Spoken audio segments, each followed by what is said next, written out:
doa. Dalam nama Bapa dan Putra dan Roh Kudus. Amin. Allah Bapa yang penuh kasih, kami bersyukur kepadamu atas penyelenggaraanmu dalam hidup kami. Untuk memulai dinamika kami hari ini, kami ingin bersama-sama mendengar dan merenungkan sabdamu. Utuslah Roh Kudusmu untuk menerangi hati, perasaan, dan akal budi kami, agar senantiasa terarah kepadamu. Dan semoga melalui sabdamu yang akan kami dengarkan, hidup kami semakin dibaharui, sehingga sanggup mengumpulkan harta yang tak akan musnah. Doa ini kami sampaikan kepadamu dengan pengantaraan Kristus Tuhan kami. Amin. Dilanjutkan oleh Saudari Yosefia. Selamat pagi, Romo, Suster, dan teman-teman. Pada hari ini kita akan mendengarkan bacaan dari Injil Lukas. Lukas bab 6 ayat 36 sampai dengan 38. Hendaklah kamu murah hati, sama seperti Bapamu adalah murah hati. Janganlah kamu menghakimi, maka kamu pun tidak akan dihakimi. Dan janganlah kamu menghukum, maka kamu pun tidak akan dihukum. Ampunilah dan kamu akan diampuni. Berilah dan kamu akan diberi. Suatu takaran yang baik, yang dipadatkan, yang digoncang, dan yang tumpah keluar, akan dicurahkan ke dalam ribaanmu.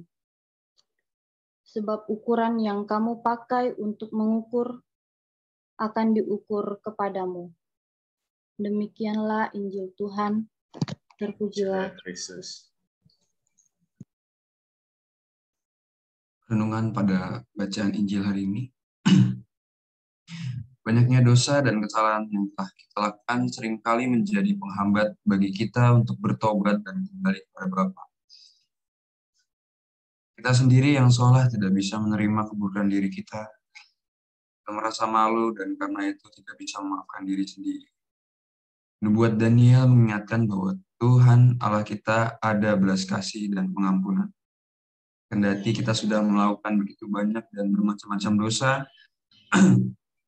Allah tetap memegang perjanjian dan kasih setianya terhadap kita. Allah selalu siap mengampuni dan menerima kita kembali. Allah kita itu murah hati. Dia tidak memperlakukan kita setimpal dosa kita, tapi selalu siap memberikan pengampunan. Agar kemurahan hati Allah itu dapat menjadi efektif dalam diri kita, maka kita diminta juga bersikap murah hati dan memberikan pengampunan kepada sesama.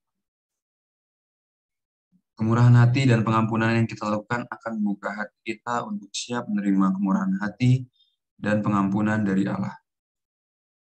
Ya Bapa yang murah hati, bimbinglah kami agar mampu bermurah hati terhadap sesama, seperti Engkau yang selalu bermurah hati kepada kami. Amin.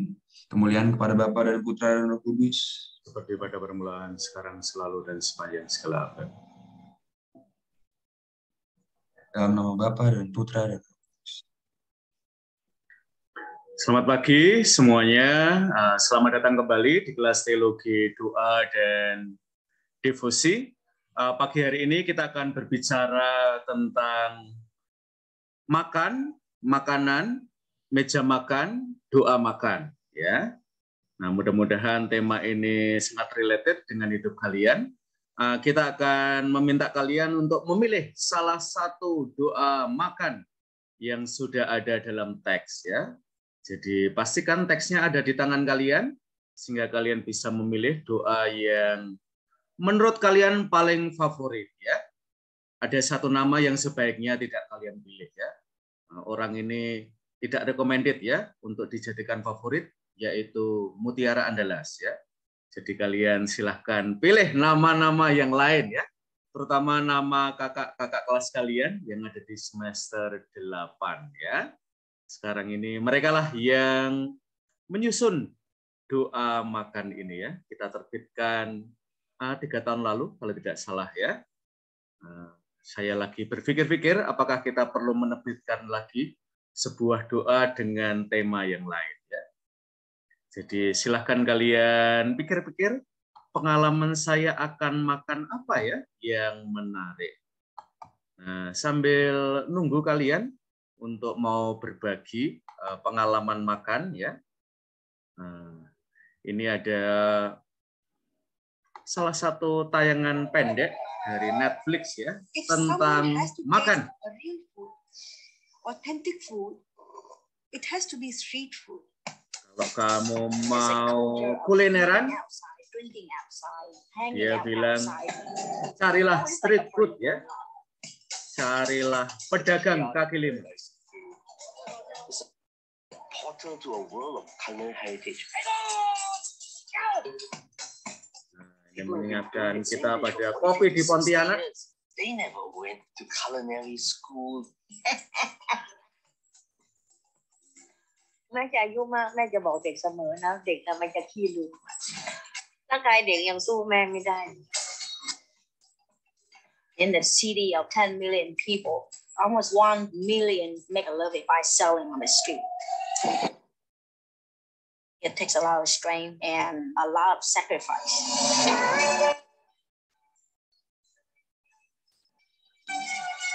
किराए के लिए भी पैसे नहीं थे। थोड़ी बार ऐसे हालात आते जब घर में रोटी मुझे आगे ही बढ़ना था। 항상 몇 번이라도 포기하고 싶었지만 제가 포기할 수 없는 이유가 단 한 가지 있었어요. 우리 가족을 지키자.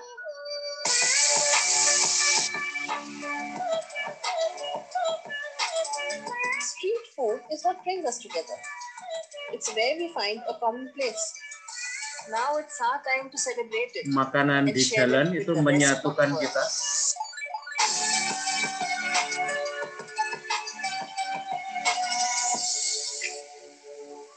Kita diingatkan ya, makanan yang enak itu tidak selalu ada di restoran, tapi di pedagang kaki lima. Street food is in our DNA. It's fried, it's cheesy, it's potatoey. It's the type of food that you want to just keep eating and eating and eating. En donde se baila, se brinda por la vida, se toma mezcal. ¡Ay, delicia! Cuando se toma ese caldo, se vuelve muy inquieto, entonces por eso se llama rompecolchón. Vivo junto a mi madre. No podría tener una pareja porque todo el tiempo apesto a pescado. Cada puesto ha tenido como una historia de vida por detrás. Di belakang setiap warung makan ada kisah manusia. Yo tenía como ese temor por mi hijo. El asado era cosa de hombres, pero me considero una persona rebelde. No me dejo mal. Es un mundo que tienes que luchar. Me devolví bien macha. ¡Mamá, qué ha pasado! ¡No pasado!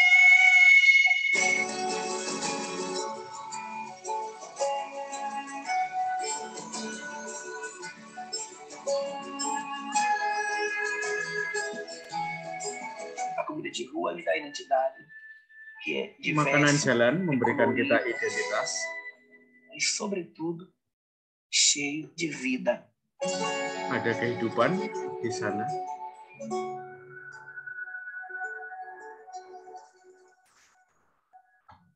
Ya, gimana?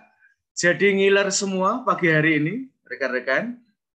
Nah, mari kita mulai sebelum kita akan melihat beberapa doa yang sudah ditulis oleh kakak-kakak kelas kamu. Dan bagian saya di doa-doa itu sebenarnya adalah melengkapi ya, menurut saya hal-hal yang mungkin perlu masuk tapi belum ditulis oleh kakak-kakak kelas kamu. Jadi saya menulisnya pada akhir ya. Ketika semuanya udah nulis, sudah kita kumpulkan, lalu saya melihat kok kayaknya ada masih yang bolong-bolong, maka saya ikutan nulis juga ya, dan ternyata lumayan banyak doa yang saya tulis di situ ya. Mungkin itu adalah Guinness World of Record buat saya ya. Pernah nulis doa sebanyak itu ya dalam hidup saya. Oke, rekan-rekan, mari kita mulai dulu dari pengalaman kalian makan ya. Kita mulai aja dari yang paling awal datang ke kelas ini, Mbak Francisca Octavia Asri Wigati. Nah, Mbak Francisca, Kalau ada satu kesempatan buat kamu untuk cerita tentang sesuatu yang terkait dengan makan, makanan, keluarga, mungkin doa, kira-kira pengalaman makan apa ya yang ingin kamu ceritakan, Mbak Francisca, terutama dari keluarga kamu ya? Untuk pengalaman ya Romo. Ya. Nah, itu lebih ke saya teringat setelah membaca doa-doa dari Romo itu, saya teringat pengalaman saya waktu SMP itu kemah Romo. Kemah. Nah, keluarga. Di situ keluarga bukan berarti ayah, ibu, namun keluarga, teman-teman saat pramuka dulu. Keprihatinan saat makan itu ada Romo dulu. Jadi saya teringat waktu itu kakak pendamping saya itu hanya membeli ikan 1 kilo untuk 40 anak. Nah, di situ saya pertama kali mengikuti perkemahan. Saya terkejut, prihatin karena satu ikan itu dipotong jadi 3 Romo. Dipotong jadi 3 untuk bersama-sama. Jadi agar semuanya itu merasakan gitu. Walaupun setelah kami makan, kami itu tidak merasa kenyang, hanya diganjal saja perutnya gitu.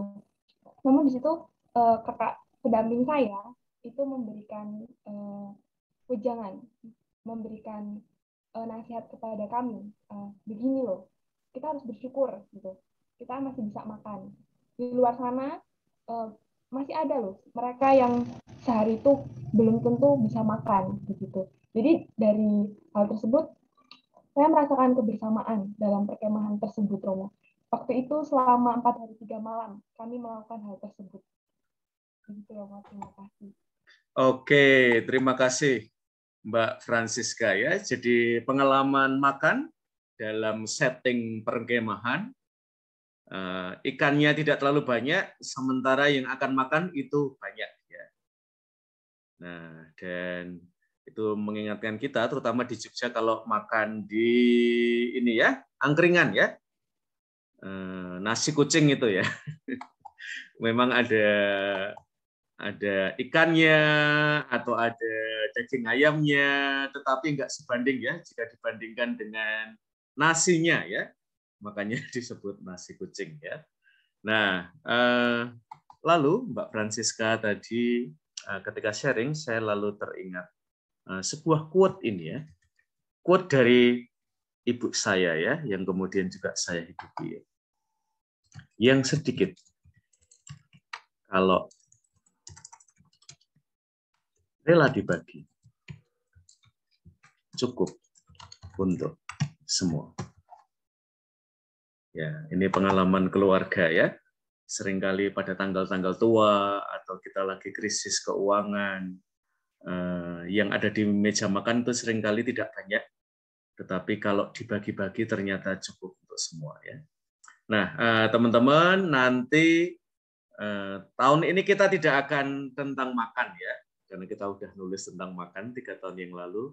Tahun ini kita akan nulis sesuatu yang tidak jauh dari meja makan ya, masih di dalam rumah, yaitu, nah ini nanti akan jadi tugas UTS kalian. Doa pagi keluarga dan doa malam keluarga. Kalian boleh pilih salah satu ya. Nah, apa yang akan didoakan adalah seluruh pengalaman dari hari yang sudah dilalui oleh keluarga ya.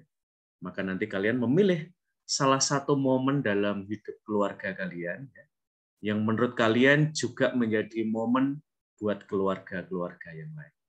Kan kita seringkali bingung ya, kalau kita mau doa pagi keluarga itu mau doa apa ya?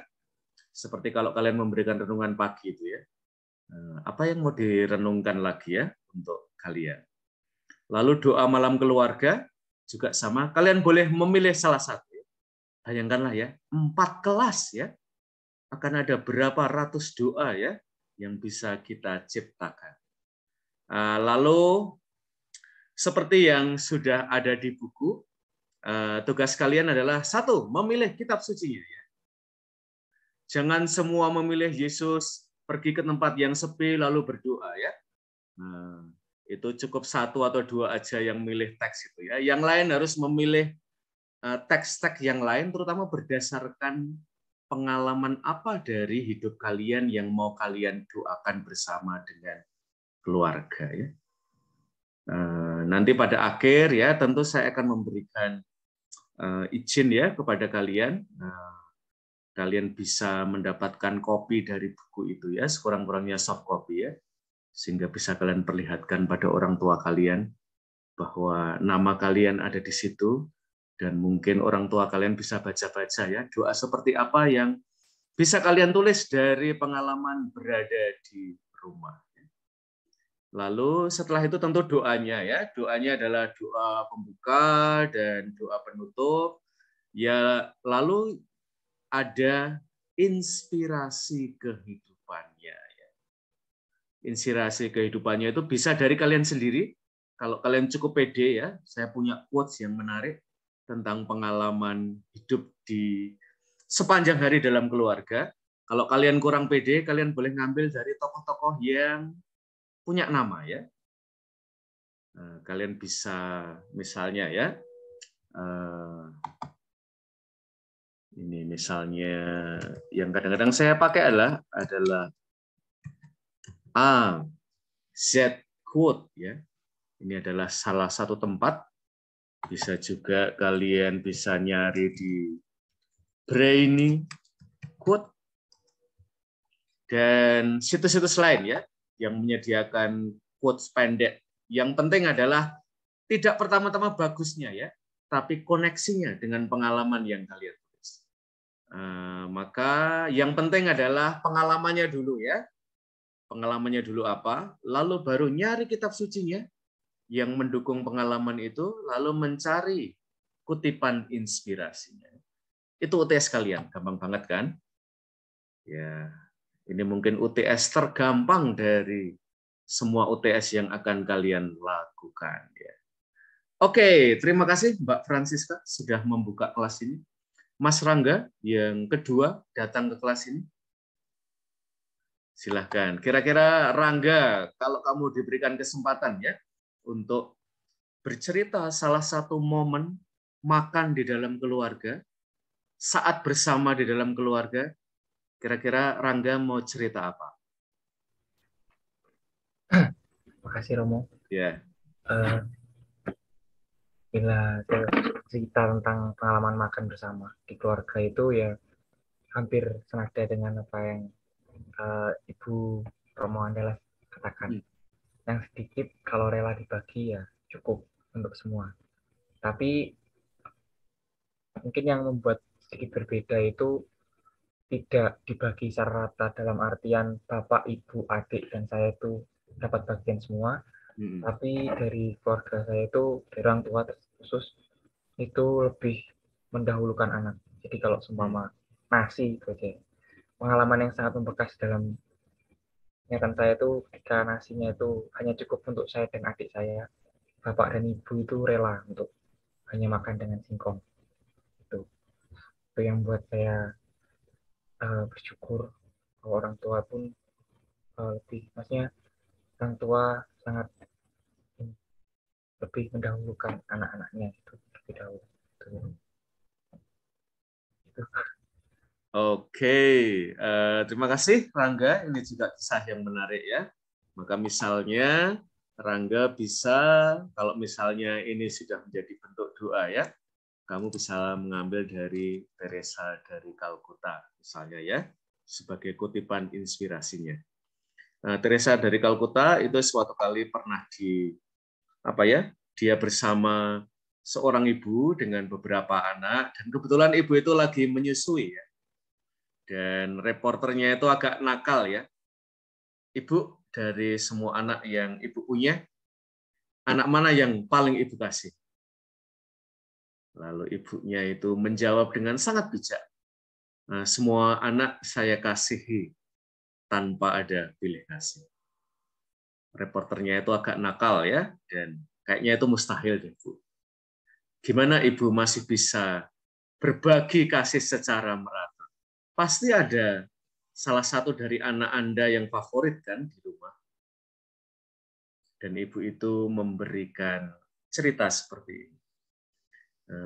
Ketika anak saya ini yang sedang menyusui, dia sakit, saya memberikan kasih yang lebih pada dia.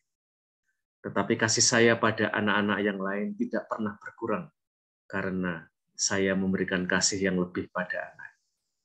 Nah, itu salah satu pengalaman kebijaksanaan ya dari keluarga. Kasih kalau dibagi-bagi itu ternyata bisa rata untuk semua. Meskipun kasih itu diberikan lebih pada yang lain tidak merasa kasihnya menjadi berkurang karena ibu itu memberikan prioritas pada seseorang, entah itu sakit, sedang ada masalah, dan yang lain.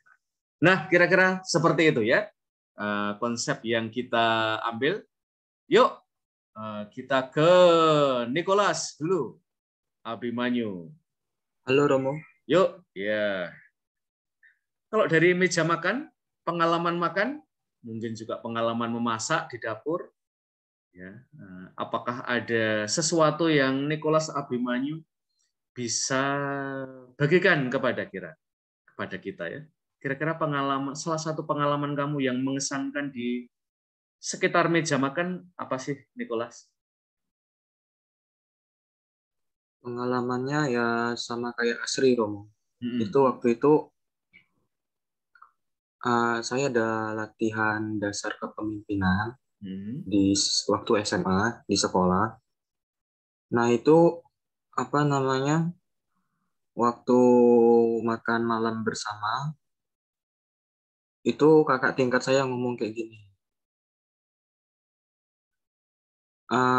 Jadi makanan yang udah dibagi harus habis tanpa ada sisa, tanpa ada yang apa namanya, nasinya tanpa ada yang berjatuhan di lantai. Kalau ada yang berjatuhan di lantai, silakan dimakan, silakan masukkan ke mulut gitu katanya. Karena satu nasi itu sangat berharga bagi mereka yang belum makan di luar sana, kata kakak tingkat saya. Nah, itu kebetulan satu porsi makan itu kan banyak. Nggak banyak-banyak sih, Romo. Itu dibagi untuk apa namanya, 5 orang anak dalam satu kelompok. Itu jadi kata kakak tingkat saya tuh bilang, usahakan semuanya kenyang, kalau nggak ada yang kenyang, satu kelompok dapat hukuman gitu. Jadi saya terkesan dari situ bagaimana kakak tingkat saya itu mengajarkan kami itu untuk selalu menghargai makanan. Walaupun makanan itu sedikit dan banyak, kami harus menghargai itu karena tadi balik lagi, satu nasi itu sangat berharga bagi mereka yang belum makan di luar sana. Gitu. Oke, terima kasih Nicholas Abimanyu ya. Misalnya kalau saya mendengarkan sharing kamu ya, pribadi yang langsung teringat dalam benak saya adalah Paus Fransiskus. Beliau pernah berbicara tentang throwing away culture ya. Jadi kita punya kecenderungan untuk membuang ya. Dari membuang makanan ya, membuang barang, bahkan membuang orang ya, atau membuang relasi ya. Nah, dan juga terutama dalam budaya yang sangat konsumeris ya, kita itu sulit mengatakan cukup. Ya, kita selalu bilang kurang ya, atau nambah ya. Jarang dari kita itu mengatakan cukup ya. Sulit sekali, terutama kalau kalian tinggal di dunia pertama ya. Kayaknya semua hal itu pengen kita punya ya. Ketika saya studi di Amerika itu ya kurang lebih saya menghidupi seperti itu ya. Setiap kali buka Amazon.com ya, mesti ada aja ya, selalu yang pengen dibeli ya. Jadi kita itu nggak pernah, enough adalah salah satu kata yang menghilang ya dari hidup kita. Cukup itu menjadi salah satu kata yang menghilang dari hidup saya. Oke, terima kasih. Sister Liska Nurbertin. Ya, saya tidak tahu ya kalau pengalaman makan di biara itu apakah ada sesuatu yang bisa dibagikan ya kebijaksanaannya kepada kita. Silakan, Sister Nurbertin. Ya, baik. Terima kasih, Romo. Kalau pengalaman tentang makan di biara, tentunya kurang lebih sama dengan teman-teman yang sudah sharing. Yang pertama, bahwa kita menghargai makanan itu. Jadi, jangan sampai makanan itu terbuang begitu saja. Dan kita diingatkan bahwa masih banyak orang yang di luar sana yang membutuhkan. Jadi, kita selalu diingatkan itu. Dan jangan sampai makanan yang di dalam piring itu tersisa, jadi harus bersih gitu. Dan kami juga sering sekali mati raga. Mati raganya bukan dalam arti kita ditahan untuk tidak makan. Mati raganya itu kalau makanan itu tinggal sedikit, meskipun kita sudah kenyang, itu dikelilingkan, harus habis. Jadi jangan tinggal sedikit masukkan kulkas lagi begitu. Jadi itu dikelilingkan, harus dihabiskan. Dalam arti juga kalau kita tidak menghabiskan, tinggal sedikit itu otomatis memasukkan ke kulkas dan makanan itu sudah tidak baik lagi masuk kulkas dan harus diangetin lagi. Diangetin itu kan juga menghabiskan gas seperti itu. Jadi banyak hal bagi kami itu sangat-sangat ya diperhatikan. Pokoknya bagaimana makanan itu masuk ke dalam tubuh kita dengan sehat, lalu juga jangan membuang-buang makanan itu. Juga kami waktu itu para suster-suster junior diajak ke EcoCamp, Romo. EcoCamp Bandung. Di situ juga pengalaman yang sungguh luar biasa karena kami diajak menyadari 7 kesadaran begitu, Romo. Seringkali kan kami ya para suster itu taunya ya sudah ada di meja makan, banyak yang bermurah hati, banyak yang ya donatur-donatur yang memberi kepada kita. Nah, di situ kita disadarkan dengan 7 kesadaran itu, kita mengingat para petani, lalu juga banyak orang yang ambil bagian di situ, juga bakteri-bakteri mulai dari tanah, macam-macam itu ada 7 kesadaran yang kita diingatkan di situ. Nah, dari situ juga semakin membuat saya, ya, yang selama ini mungkin kita hanya berpikir bahwa itu ya dimasak oleh ibu tukang masak, udah itu ada di meja makan, itu sampai hanya sebatas itu begitu. Tapi ketika itu ya banyak orang yang ambil bagian dan kita ya mensyukuri juga, kita mengingat orang-orang yang berkesusahan, yang berkekurangan, dan di dalam doa itu saya juga saya baca doa itu ya kita juga mendoakan mereka, mendoakan yang mengusahakannya juga, mendoakan ya alam ciptaan juga saya lihat di situ. Jadi ya lebih pada ke situ kami di dalam biara. Jadi kita harus menghargai dan juga mensyukuri dan mendoakan alam semesta, begitu. Semua orang yang ambil bagian di dalamnya. Begitu, Romo.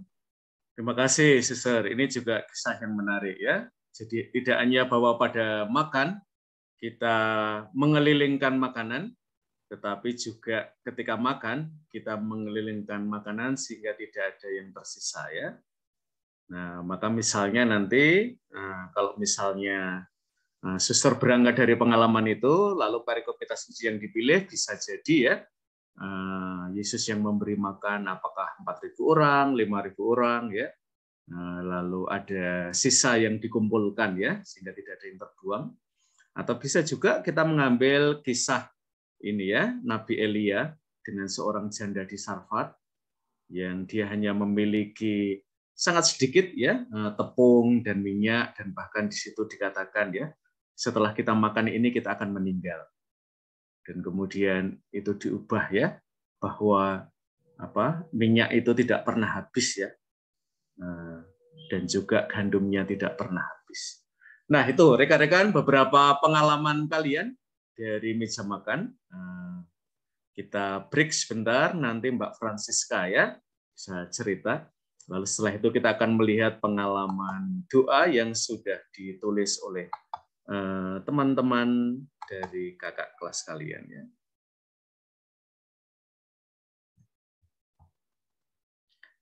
Pengalaman makan ini juga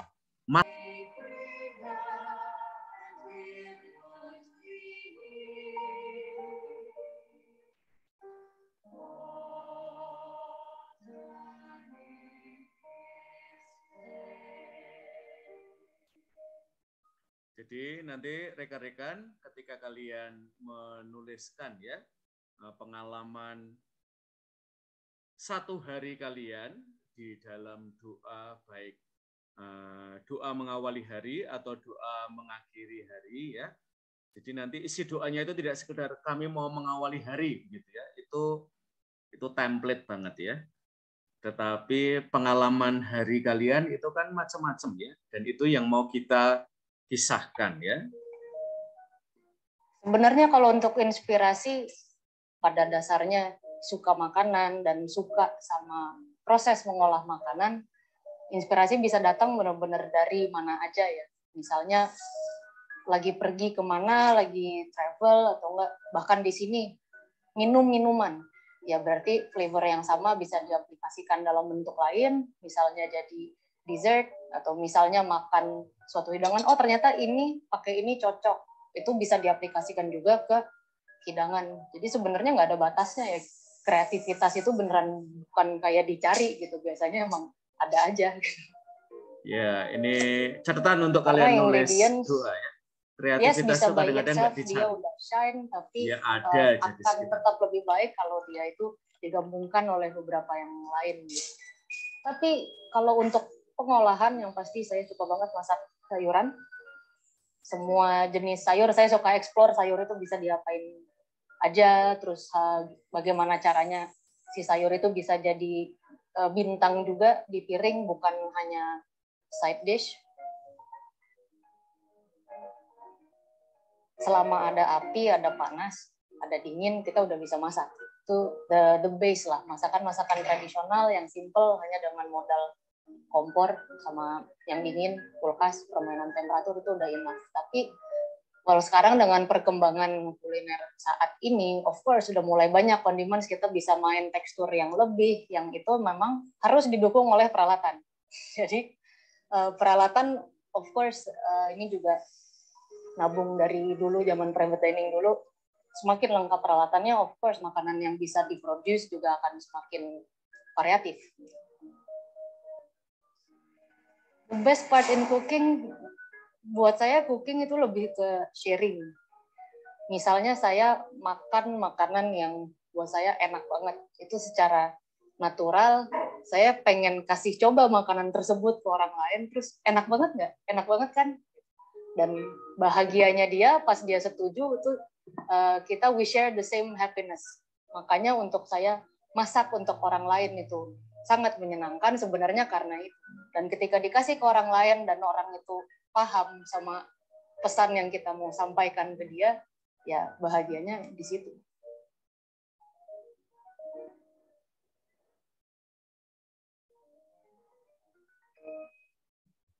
Ya, jadi tidak hanya sakitnya tuh di sini, tapi bahagianya itu tuh di sini ya.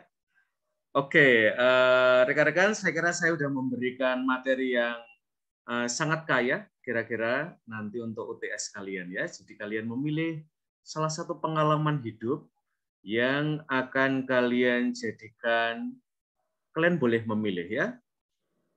Doa untuk mengawali hari atau doa untuk mengakhiri hari. Nah, yang membuat kita, kalian, nanti seperti Chef Renata adalah ini ya, bahwa doa kalian itu ada teologinya ya. Ada teologi doanya.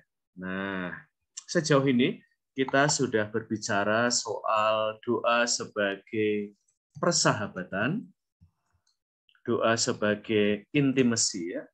Maka intimasi dengan Allah itu perlu terasa di dalam rumusan doa kalian. Ya.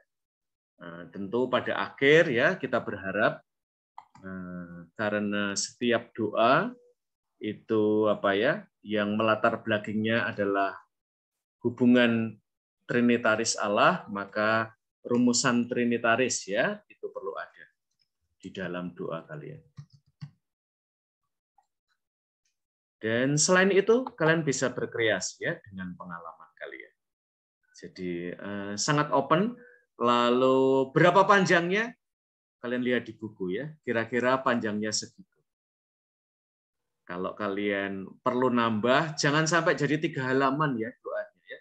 Keburu makanannya dingin ya. Keburu anak-anaknya ngantuk ya. Kurang lebih dari segi waktu tidak terlalu panjang ya doanya.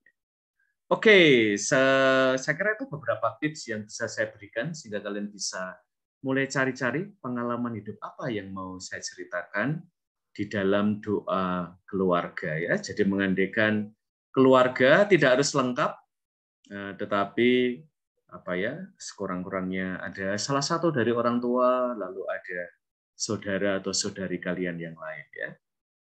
Tidak harus bapak ibu ada ya.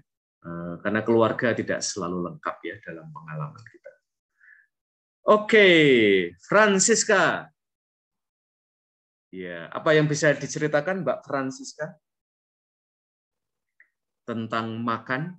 Kalau kamu diminta cerita ya. Jadi ini pemanasan ya. Kalian saya minta untuk pick satu pengalaman di sekitar meja makan. Nah, nanti untuk UTS kalian mengambil salah satu pengalaman dari hidup kamu atau hidup keluarga kalian yang menarik untuk dibawa di dalam doa. Silahkan Mbak Francisca Nandita.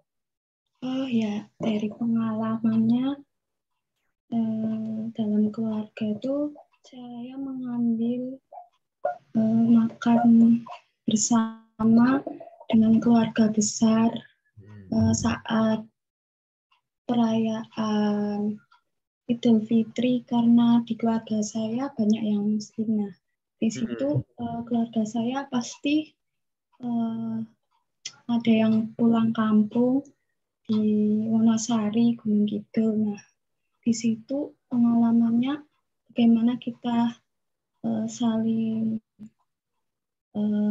guyub rukun antara keluarga besar dengan keluarga kecil. Nah, di situ kita bisa merasakan bagaimana kerjasama dalam membuat makanan, terus bersyukur, dan belajar untuk menghargai makanan. Itu sih, Romo dan teman-teman. Oke, terima kasih Mbak Francisca ya. Keragaman mereka yang ada di sekitar meja makan itu membuat doa lebih complicated ya. Tetapi tidak berarti lalu kita cuma bisa diem ya. Nah, ini kadang-kadang yang salah kaprah ya di dalam praktek doa ketika yang hadir di situ lintas agama ya. Nah, misalnya salah satu yang bisa kita pelajari dari mata kuliah pertemuan sebelumnya adalah bahwa ada sapaan terhadap Tuhan yang lebih inklusif ya. Misalnya Tuhan segala insan. Misalnya saya kalau ke rumah itu saya sering diminta doa. Nah, istri adik saya itu seorang pendeta. Jadi dan anak-anaknya saya nggak pernah bertanya sih apakah adik saya masih Katolik, karena dia sering praise and worship ya di gereja Kristen tempat suaminya tinggal ya. Dia tentu tidak keberatan kalau misalnya menerima komuni atau apa, karena biasanya memang saya undang ya. Tetapi suasana doanya menjadi lebih kaya. Ya. Saya tidak pernah mengawali doa dengan tanda salib ya, atau mengakhirinya dengan tanda salib, tapi langsung aja doa dan mencoba mencari rumusan doa yang inklusif ya. Maka nanti juga Francisca ya, kalau setting keluarga yang kamu bayangkan juga keluarga yang lebih beragam dari segi agamanya, juga sapaan-sapaannya harus lebih inklusif ya. Nah, itu akan menambah bobot doa kamu ya. Lalu intimasinya tetap dijaga ya di dalam doa. Oke, sekarang Sister Gasparin. Milih salah satu doa yang paling bagus yang mana, Sister? Dan mengapa Sister memilih doa itu sebagai yang paling bagus? Alasannya apa?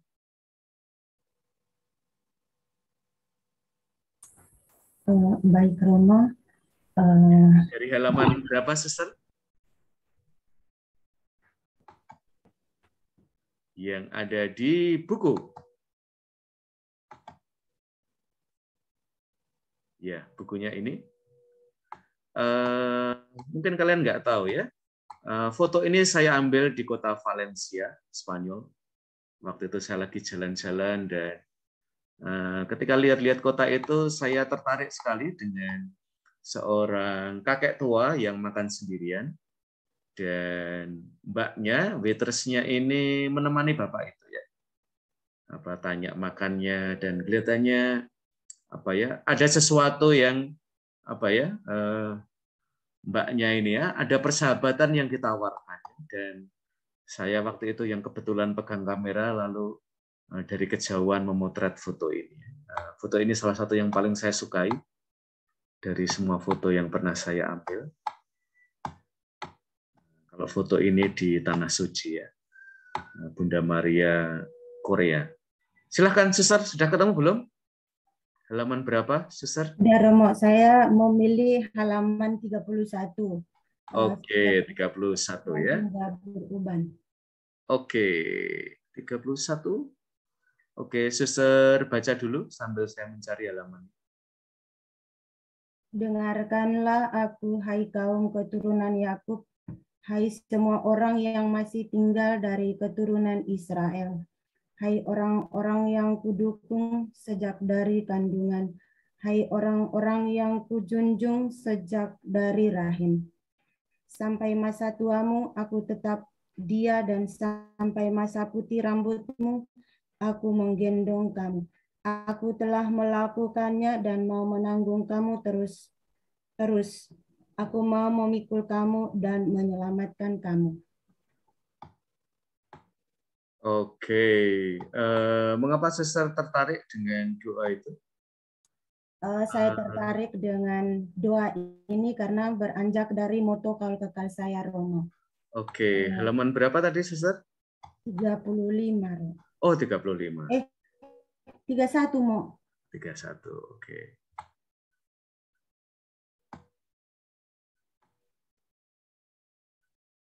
Yakin 31?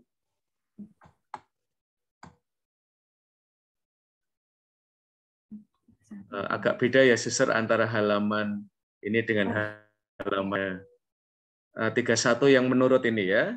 Menurut bukan halaman bukunya, tetapi menurut halaman yang ada di ini ya.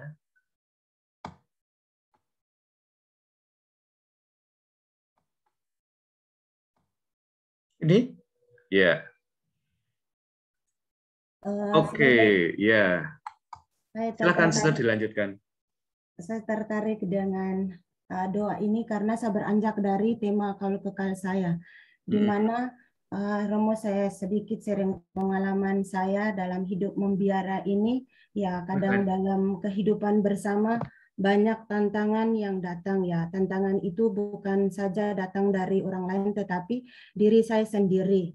Tetapi bagaimana ketika saya mengalami tantangan itu, Tuhan selalu menopang saya, Tuhan selalu mendukung saya, dan saya juga tidak lari kepada siapapun, tetapi setiap kali saya mengalami kesulitan atau tantangan itu, saya berlari kepadanya. Jadi saya merasa bahwa sejak dari dalam kandungan ibu, Tuhan sudah menjaga dan merawat saya, sehingga ketika saya dilahirkan, dulu awalnya cita-cita saya bukan menjadi seorang suster, tetapi karena Tuhan punya mau dan rencana, sehingga saya bisa tertarik masuk ke dalam kongregasi CY ini. Jadi dari doa ini saya merasa bahwa Tuhan punya andil dalam hidup saya, mulai dari dalam kandungan sampai dengan saat ini, hingga akhirnya saya tua.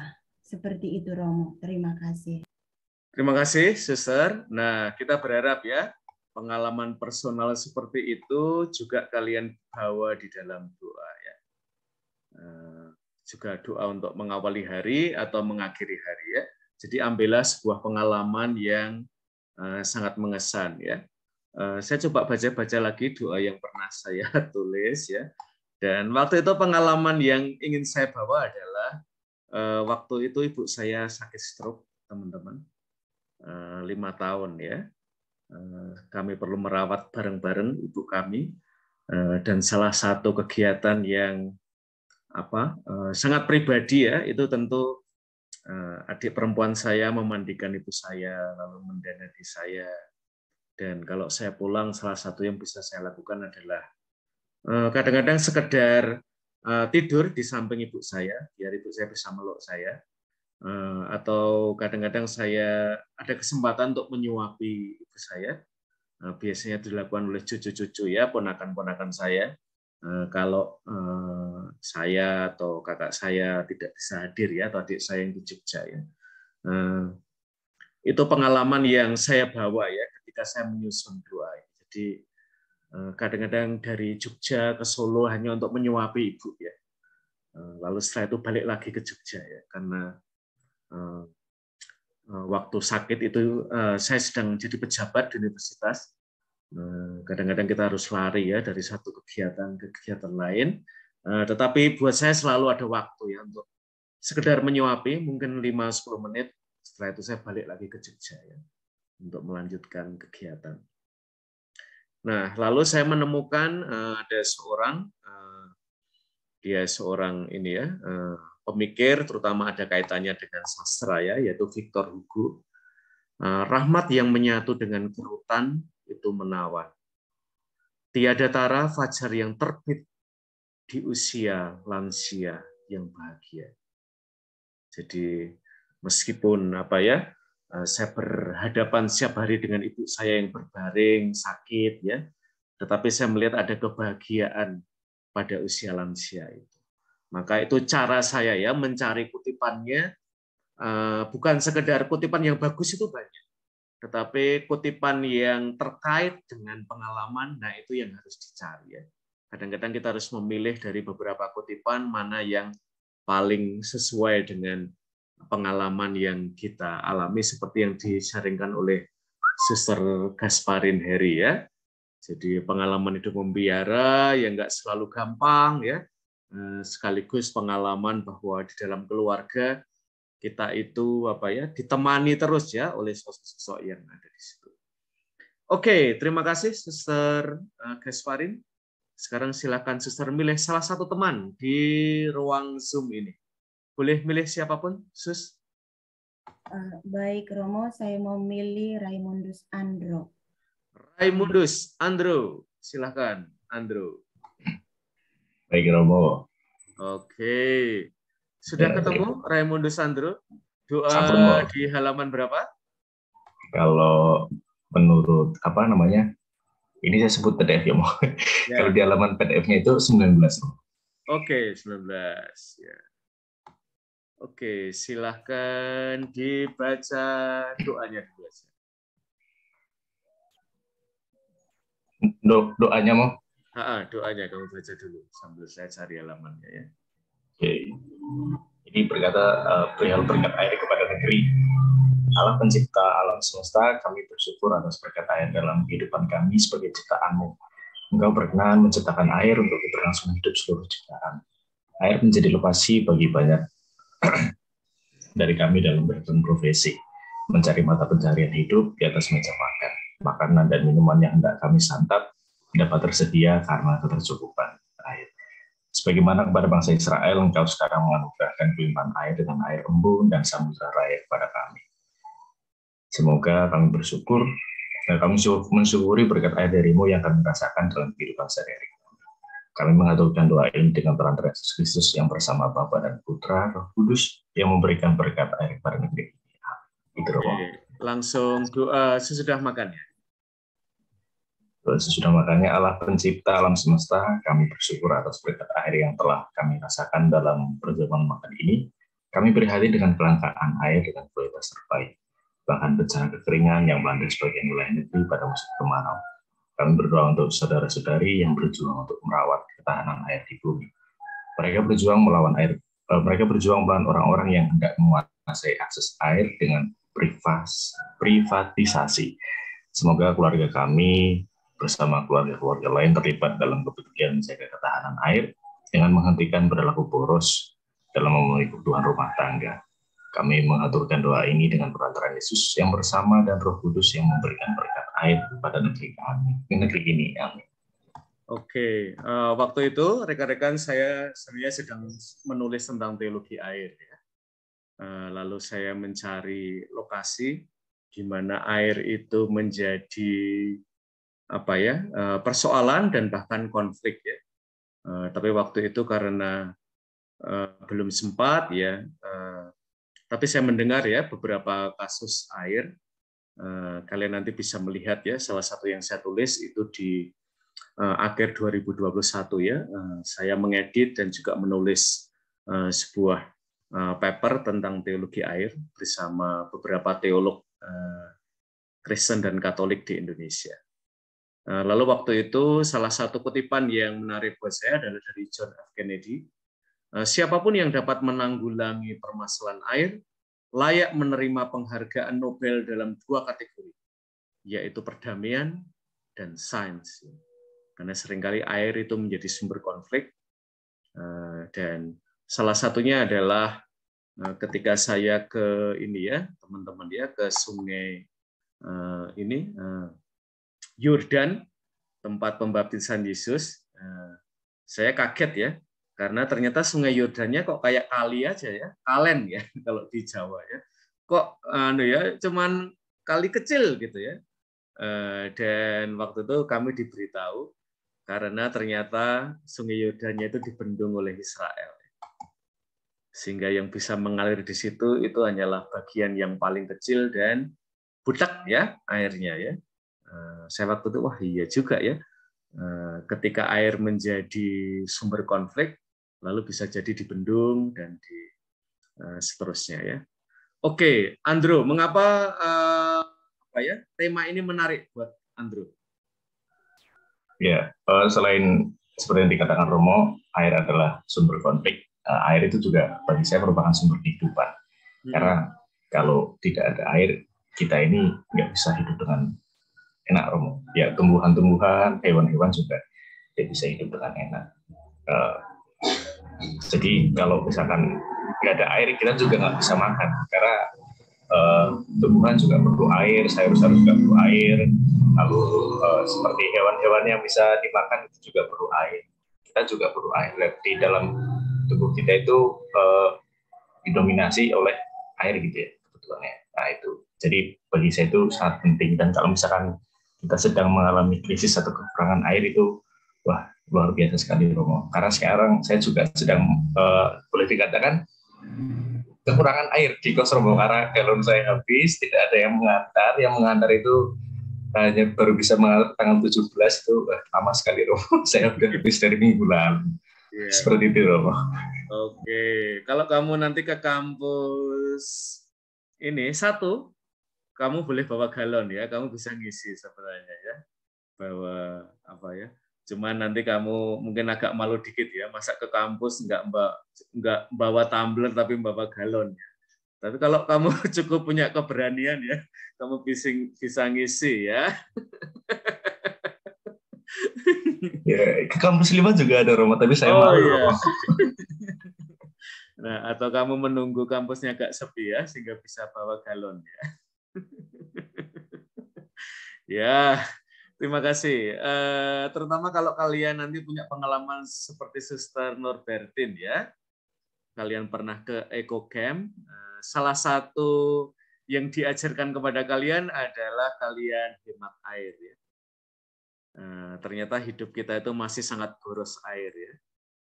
Di situ ini kalian kalau mandi itu airnya diukur ya, kalian menghabiskan air berapa banyak ya. Jadi kita belajar ya selama di Eco Camp itu untuk mandi secepat-cepatnya ya. sehingga tidak memboroskan air, atau kalau air itu tidak dibutuhkan ya kita matikan dulu ya. Misalnya ketika kita lagi samponan atau kita lagi sabunan itu ya, itu kita mematikan air ya. Dan nanti silakan tanya-tanya pada Sister Norberdin karena sudah jadi alumna di sana.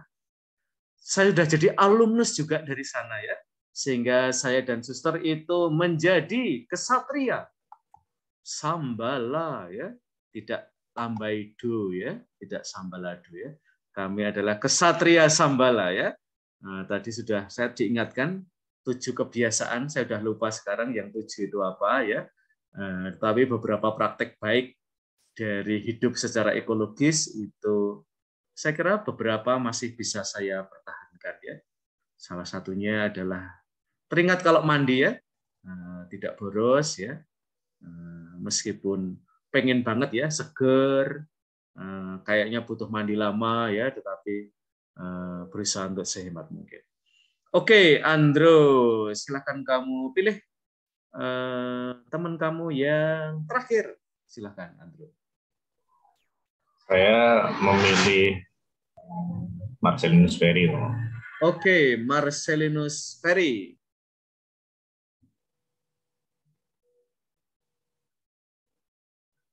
Marcelinus Ferry. Halo, pagi Romo. Oke, pagi juga. Nah, udah dapat doa mana yang favorit buat Marcelinus Ferry? Sebentar, saya hilang. Oh ya. Nomor berapa? Saya di doa yang bagian halaman 121. 121, oke.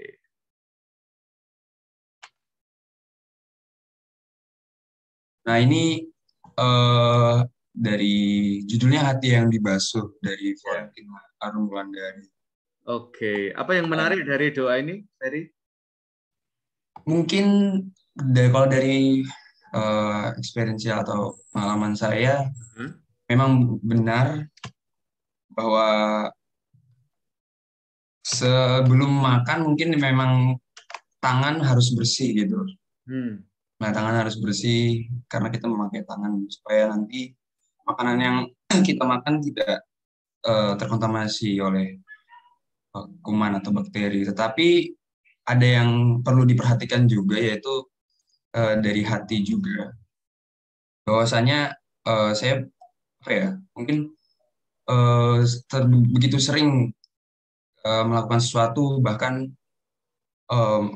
dalam konteks sebelum makan ini atau dalam kegiatan makan ini, hati saya pun kadang lupa untuk dibasuh gitu.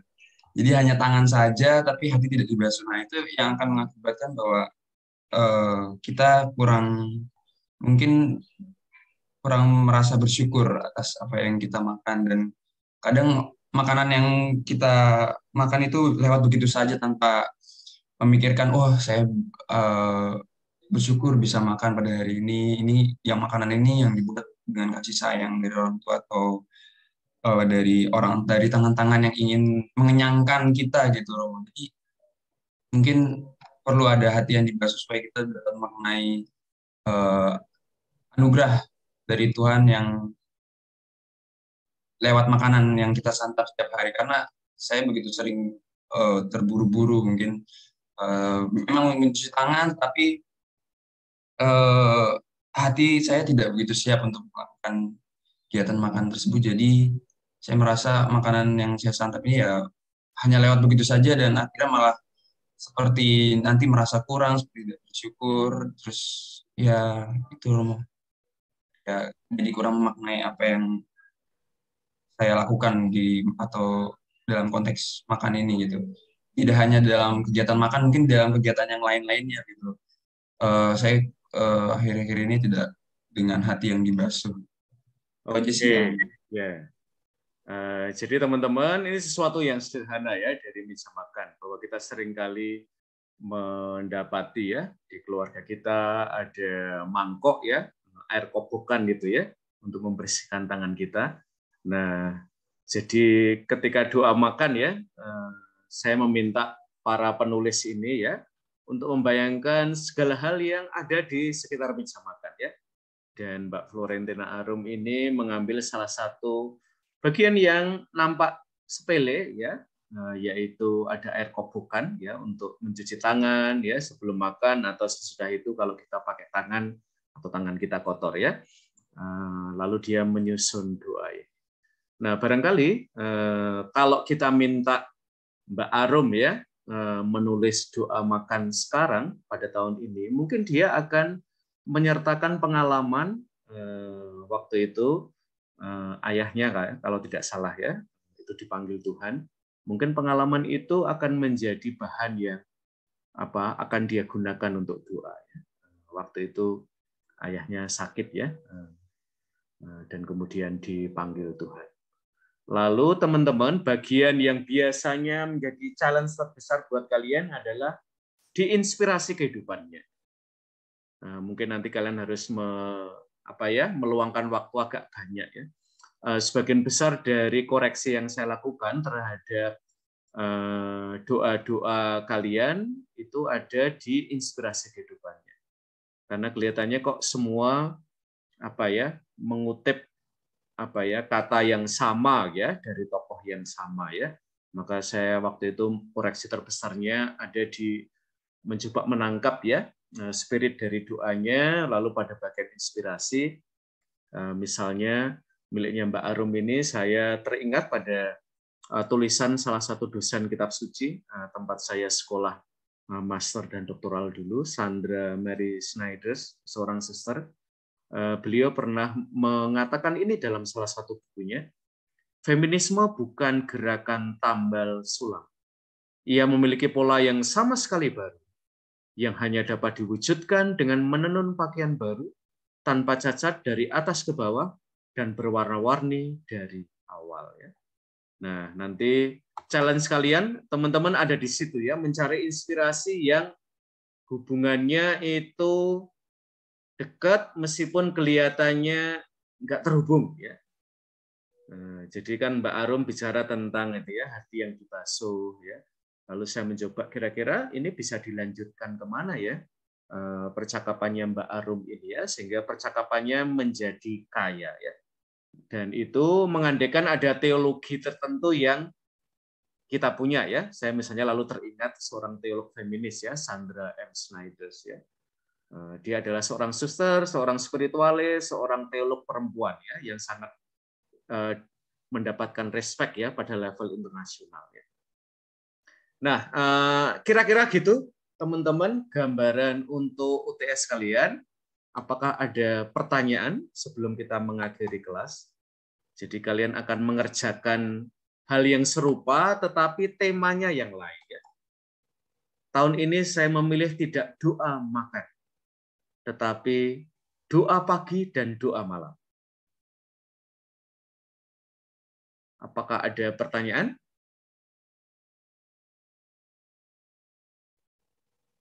Jadi silahkan buku ini nanti boleh kalian jadikan referensi ya. Kalian bisa lihat-lihat sambil milih-milih ya pengalaman. Jangan terlalu general doanya ya. Jadi Tuhan kami mau mengawali hari, sertailah kami sepanjang hari ini, itu terlalu general. Kamu bayangkan ya, kamu mendengarkan doa yang sama kayak gini ya, setiap hari ya.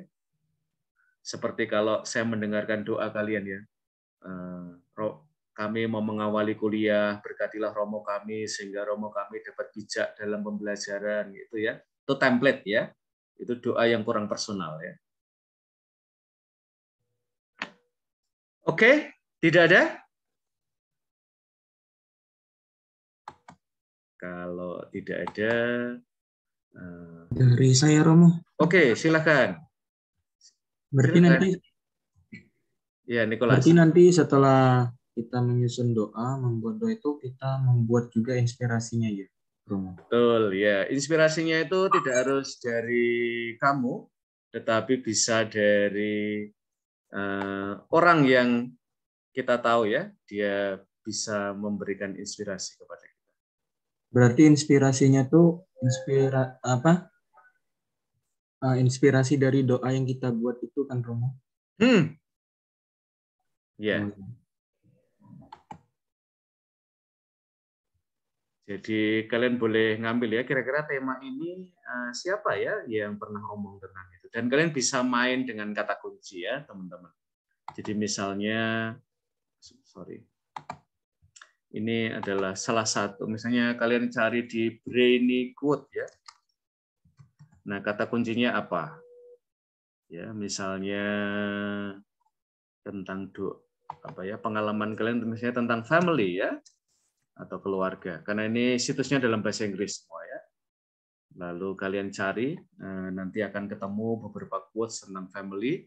Lalu kalian kira-kira yang paling sesuai dengan pengalaman yang. Jadi jangan mulai dengan mencari kutipannya dulu ya. Lalu doanya menyesuaikan, yaitu kebalik ya.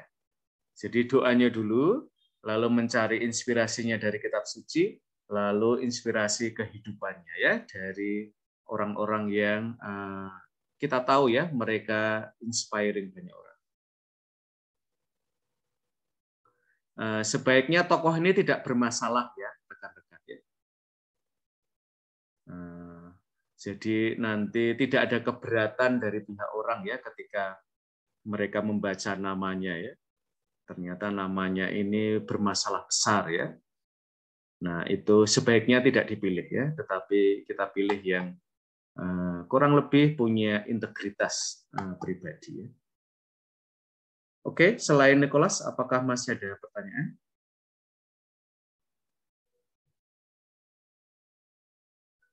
Kalau tidak ada, silahkan mulai menulis doanya ya.